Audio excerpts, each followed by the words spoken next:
Bon, ouais, ça va être bientôt la grande vague des bonnes résolutions de 2025. Donc sans tomber dans le marronnier de fin d'année, c'est de vous expliquer quand même quels sont mes objectifs. Pour le plan d'attaque pour 2025, c'est surtout prendre du plaisir, ne pas finir en kit et apprendre.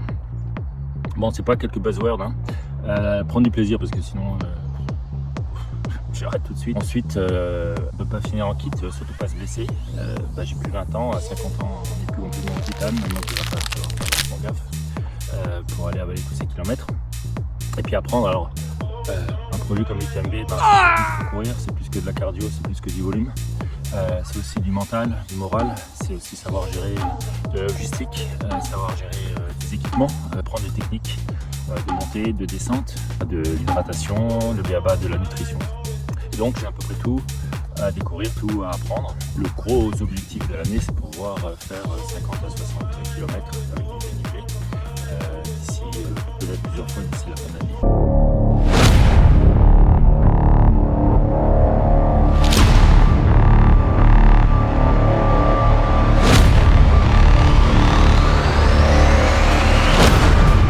Bon, maintenant qu'on a l'objectif, un ou deux trails de 50-60 km, ce qui est déjà énorme, il faut se rappeler d'où je pars, comment je vais m'y prendre pour passer de rien à l'UTMB.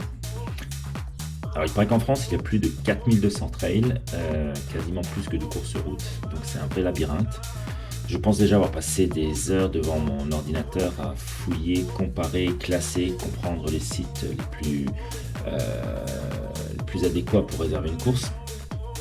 Donc entre les courses proches, lointaines, prestigieuses ou locales, celles qui rapportent les points qu'il faudra plus tard, celles qui rapportent l'expérience, qui rentrent dans ma logistique perso, c'est un vrai casse-tête. Alors comment je m'organise ? Première étape, je fixe des objectifs prioritaires.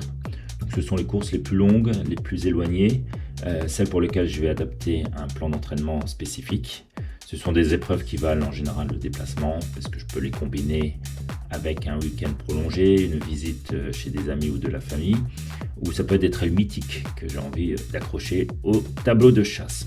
Bien sûr, je garde toujours en tête des courses stratégiques, celles qui permettront d'accumuler les fameux points pour l'UTMB, pour son tirage au sort, mais ça, on y reviendra plus tard.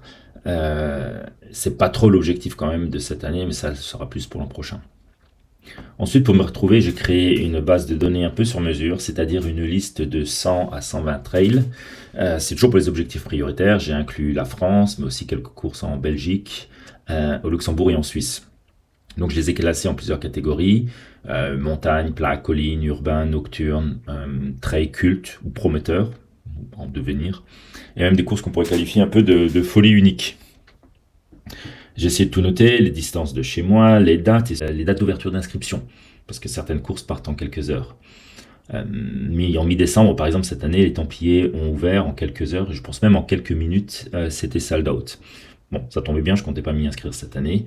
Alors ensuite, je me fixe les objectifs secondaires. Ce sont souvent des courses locales, qui sont plus accessibles et que j'utilise comme test. L'idée, c'est d'accumuler des kilomètres sans vraiment de pression et qui permettent de tester le matériel ou la nutrition. Donc ce genre de course peut parfois remplacer la sortie longue du dimanche dans le programme d'entraînement.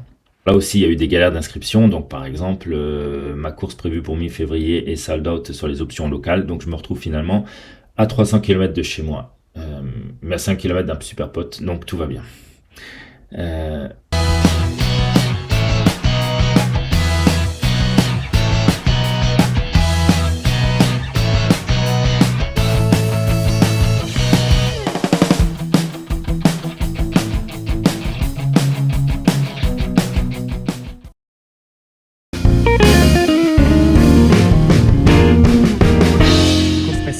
Je faisais 3 objectifs dans la saison.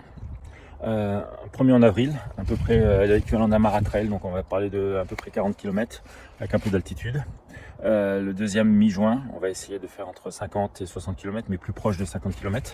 Et celui de fin d'année va être un peu dépendant de ce que j'ai fait jusqu'à là, et comment je me sens, la forme et la performance. Mais je pense pas aller au-delà de 60 km de toute façon. Varier sur des trails un peu différents, par exemple des trails urbains ou des trails de montagne dans la neige, d'autres trails de nuit ou dans des conditions un peu plus difficiles, histoire de découvrir autre chose. Et puis je pense qu'en rajoutant les objectifs secondaires, parce qu'il y en a déjà qui sont réservés pour préparer le marathon en avril, je me suis réservé une course de 24 km et une autre de 30 km mois avant. Donc ça devrait être séance de côte. Lundi, ça avait été renforcement musculaire. Mardi, ça avait été endurance fondamentale, pas très long, 40 minutes. Et aujourd'hui, une petite séance de côte, pas bien méchante. Alors aujourd'hui, je la fais pas en forêt parce que hier, j'ai glissé vraiment plusieurs fois. Impossible de me faire une course de côte en forêt, en tout cas dans les endroits que je connais. Donc on va le faire sur route aujourd'hui.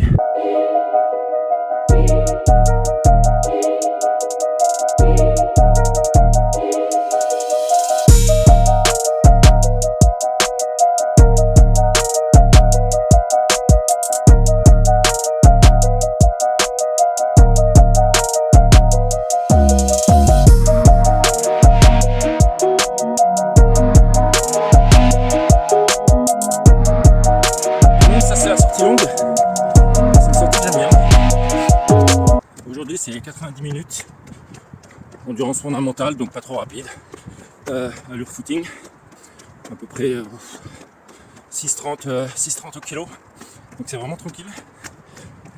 Voilà, c'est une sortie que j'aime bien parce qu'il n'y a pas grand monde, on est seul, pleine forêt, écouter des podcasts. Bon, je suis obligé d'avoir la frontale forcément parce que je pars, il fait jour, en ce moment je reviens, il fait nuit, très agréable.